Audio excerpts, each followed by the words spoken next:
Assalamualaikum warahmatullahi wabarakatuh. Perkenalkan, nama saya Varian Akbar Rizky Santoso dengan 3 digit terakhir 062. Saya berasal dari kelas TIB angkatan 2023. Sini saya akan menjelaskan mengenai memori dan jenis-jenis memori dalam sistem operasi. Kemudian pada topik yang akan kita bahas hari ini yaitu yang pertama, pengertian memori, seperti apa saja tugas memori atau mungkin apa itu tugas memori. Kemudian ada pengertian dasar dari apa itu memori. Kemudian klasifikasi memori, kita klasifikasikan menjadi berapa. Kemudian untuk jenis-jenis memori, ada berapa jenis memori yang akan kita jelaskan nanti.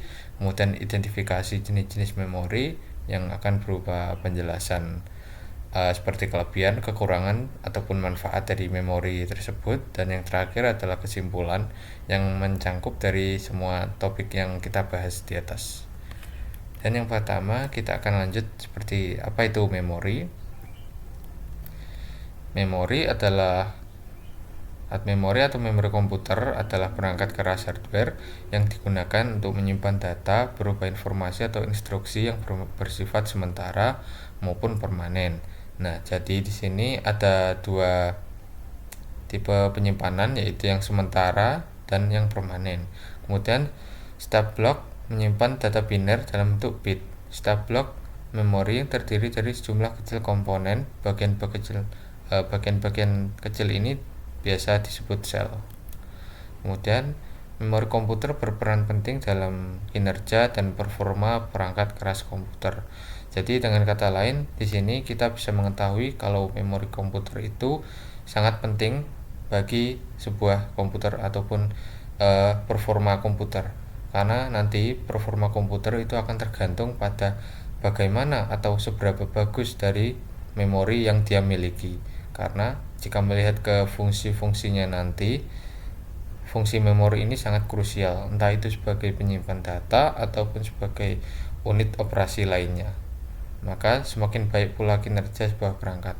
Nah, di sini kita dapat tahu bahwa semakin baik kapasitas atau kualitas memori, maka nanti kinerja dari komputer tersebut akan meningkat. Entah itu seperti penyimpanan memori atau memiliki fungsi untuk menanggapi perintah dan perintah dari pengguna. Kemudian tugas dari memori di sini ada 6, yaitu yang pertama menyimpan data dari perangkat input yang dikirimkan hingga ke Arithmetic and Logic Unit atau ALU. Kemudian menyimpan instruksi dari sebagian besar yang perangkat input. Kemudian sebagai media penyimpanan berkas penting yang berhubungan dengan sistem operasi, menyimpan data semua aplikasi dalam cache. Kemudian dapat digunakan untuk membackup data. Dan yang terakhir, menyimpan data multimedia. Di sini saya akan coba jelaskan sedikit demi sedikit untuk per poinnya. Misalkan untuk nomor yang pertama itu menyimpan data dari perangkat input.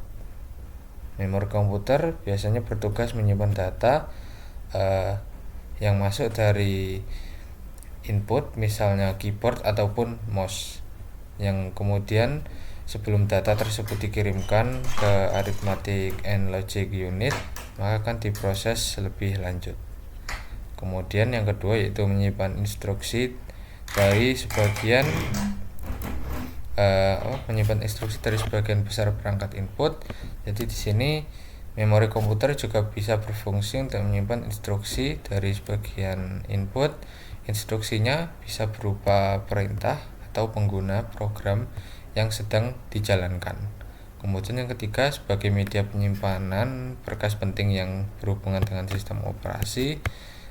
Di sini biasanya memori komputer digunakan sebagai tempat penyimpanan berkas-berkas penting yang kalau kita katakan kalau di Windows itu misalnya dia Windows disk C ataupun disk D dan lain sebagainya, itu juga termasuk salah satu bagian fungsi dari sebuah memori. Kemudian yang keempat, menyimpan data semua aplikasi dan cache. Jadi di sini memori komputer digunakan untuk menyimpan data dari semua aplikasi yang sedang berjalan, termasuk data cache. Data cache ini adalah data yang sering digunakan sehingga oleh aplikasi sehingga dapat disimpan oleh memori untuk mempercepat akses. Biasanya ketika kita membuka suatu aplikasi itu nanti akan muncul cache-nya untuk tiap aplikasi. Nah, di situ kita akan menyimpan cache tersebut ke dalam memori. Kemudian yang kelima yaitu digunakan untuk membackup data. Nah, ini dilakukan untuk mencegah yang namanya hilang data ya. Memori komputer bisa digunakan sebagai tempat backup data dengan cara melakukan copy paste data, yaitu data yang dikopi kemudian disimpan sementara di memori. Kemudian yang terakhir menyimpan data multimedia. Memori komputer itu bisa digunakan untuk menyimpan data multimedia seperti gambar, video ataupun audio. Kemudian kita akan lanjut ke klasifikasi memori. Di sini ada 3 klasifikasi, yaitu yang pertama berdasarkan lokasi, berdasarkan volatilitas, kemudian yang terakhir berdasarkan metode akses. Nah, di sini ada berdasarkan memori. Yang pertama itu adalah register. Register adalah memori tercepat dan terkecil pada perangkat komputer. Kemudian untuk memori utama itu digunakan sebagai akses data cepat oleh prosesor dan tidak berfungsi sebagai tempat untuk menyimpan data. Jadi hanya untuk akses saja untuk memori utama ini. Kemudian yang ketiga itu cache memory. Memori ini memiliki ukuran kecil serta dapat kamu temui di antara memori utama dan CPU. Kemudian yang terakhir memori sekunder, ini adalah media ruang penyimpanan permanen yang digunakan untuk menyimpan data atau kebalikan dari memori utama.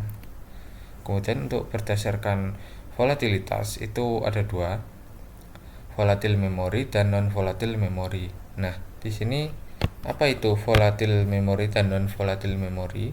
Untuk volatil memory itu adalah memori yang akan kehilangan konten atau data dan isinya ketika komputer mati atau dalam keadaan off, kelistrikannya off. Contohnya RAM. Kemudian untuk non volatil itu biasanya kebalikannya, memori tetap menyimpan konten sekalipun komputer dalam keadaan mati. Contohnya seperti ROM atau read only memory. Kemudian RAM dan ROM ini adalah bagian dari berdasarkan metode akses atau pengelompokan berdasarkan metode akses. Nah, di sini untuk RAM sendiri itu memori yang diakses secara acak karena dia adalah random access memory. Konten dari RAM dapat dirubah dan diganti bersifat volatil atau kita memiliki hubungan dengan volatil memory, sama seperti yang saya jelaskan sebelumnya. Dan ROM juga sama, jenis memori yang kontennya tidak hilang ketika komputer mati, dan ini juga ada hubungannya dengan non volatil memory. Kemudian jenis-jenis memori sini ada 6, yaitu yang pertama DRAM atau dynamic RAM. Jadi DRAM ini adalah jenis RAM yang paling umum digunakan pada komputer. DRAM biasanya menyimpan data dalam bentuk kapasitor dan data harus secara teratur diperbarui untuk menghindari kehilangan data. Kemudian yang kedua itu RAM, random access memory. RAM adalah jenis memori yang paling umum digunakan dalam komputer. Kemudian yang ketiga yaitu SRAM atau static RAM. SRAM adalah jenis RAM yang lebih cepat dan lebih mahal daripada DRAM. Meskipun demikian, SRAM masih memiliki cukup banyak digunakan. Kemudian untuk jenis memori yang keempat yaitu ROM, read only memory. Jadi ROM adalah jenis memori yang tidak dapat diubah setelah data disimpan di dalamnya. Jadi ROM ini bisa dikatakan dia bersifat permanen karena ketika begitu data disimpan di dalam komputer, maka data tidak dapat diubah meskipun ataupun dihapus. Misalkan ketika kondisi di mana komputer tersebut suplai dayanya itu dicabut atau dimatikan, maka nanti ROM akan tetap menyimpan data, jadi tidak bisa dihapus. Kemudian untuk cache memory Cache memory berfungsi untuk menjadi buffer antara main memory atau memori primer dengan CPU sebagai buffer. Cache memory menahan data atau aplikasi yang sedang diakses oleh CPU sehingga CPU tidak selalu harus mengakses memori utama di RAM. Nah, jadi di sini kita bisa tahu kalau fungsi dari cache memory itu sendiri adalah sebagai buffer ataupun bisa dikatakan penghubung dari main memory dengan memori primer. Main memory dengan CPU sebagai buffer. Cache memory menahan data atau aplikasi yang sedang diakses oleh CPU sehingga CPU tidak selalu harus mengakses memori yang di RAM. Ini dilakukan nanti agar terjadi proses yang lebih efisien. Jadi CPU tidak selalu harus mengakses memori utama di RAM. Sebagai gantinya bisa mengakses langsung ke dalam cache memory yang lebih sederhana. Kemudian yang terakhir itu register. Register merupakan memori tercepat dan terkecil pada perangkat komputer atau part terkecil. Kemudian identifikasi dari jenis-jenis memori sebelumnya. Di sini ada DRAM, dynamic RAM. Untuk manfaatnya sendiri itu DRAM berfungsi untuk menyimpan data dari program yang sedang digunakan oleh CPU. Kemudian untuk kelebihan DRAM itu memiliki kecepatan akses yang cukup tinggi dibandingkan dengan jenis memori lainnya. Kalau untuk kekurangannya, DRAM memiliki konsumsi daya yang sangat tinggi dengan kapasitas terbatas. Kemudian untuk RAM sendiri, manfaatnya itu digunakan oleh komputer untuk menyimpan data yang sedang diproses oleh CPU. Kemudian untuk kelebihannya, RAM memiliki kecepatan akses yang cepat dan dapat diganti dengan RAM yang sesuai atau lebih tinggi. Jadi di sini kita bisa mengcustom dari RAM itu sendiri menyesuaikan dari keinginan kita. Kemudian yang terakhir itu RAM hanya dapat dilakukan melalui penggantian hardware.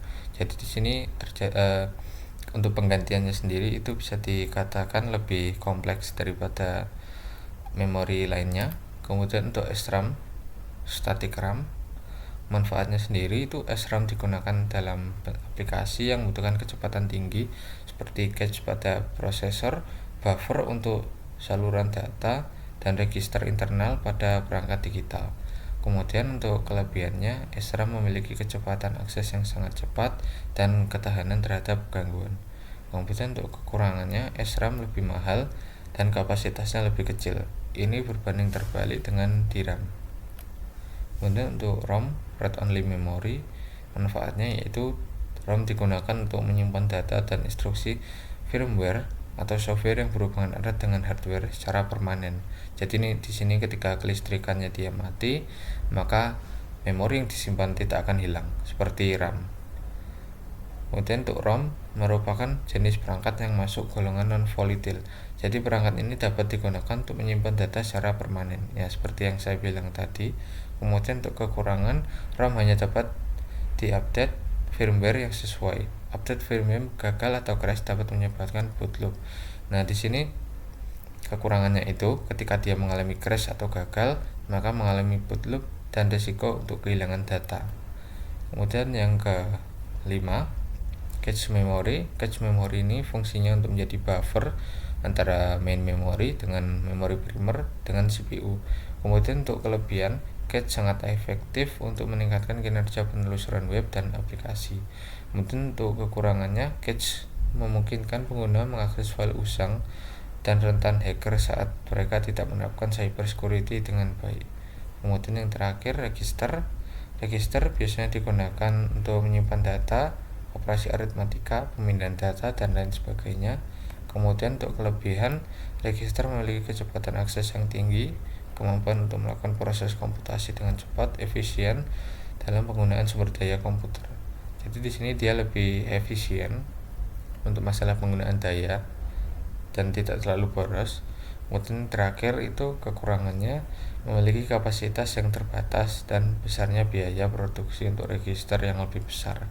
Jadi untuk membuat sebuah register itu kita memerlukan biaya yang lebih besar.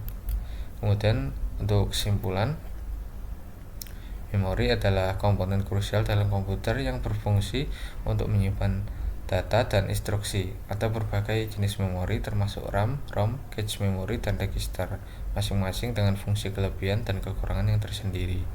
Penggunaan memori dalam suatu sistem komputer sangat bergantung pada kebutuhan sistem tersebut. Misalnya, sistem yang membutuhkan kecepatan akses data yang tinggi mungkin akan menggunakan lebih banyak SRAM. Seperti contoh, memori virtual adalah teknik yang memungkinkan komputer untuk menggunakan lebih banyak memori daripada sebenarnya yang tersedia dalam sistem. Kemudian, untuk meningkatkan sebuah kinerja komputer, penting untuk mengoptimalkan penggunaan memori. Ini dapat dilakukan dengan cara menambah kapasitas memori, menggunakan memori dengan kecepatan akses yang lebih tinggi, atau menggunakan teknik seperti caching dan memori virtual. Sekian presentasi dan penjelasan saya untuk materi memori kali ini. Semoga dapat disampaikan dengan jelas. Terima kasih dan wassalamualaikum warahmatullahi wabarakatuh.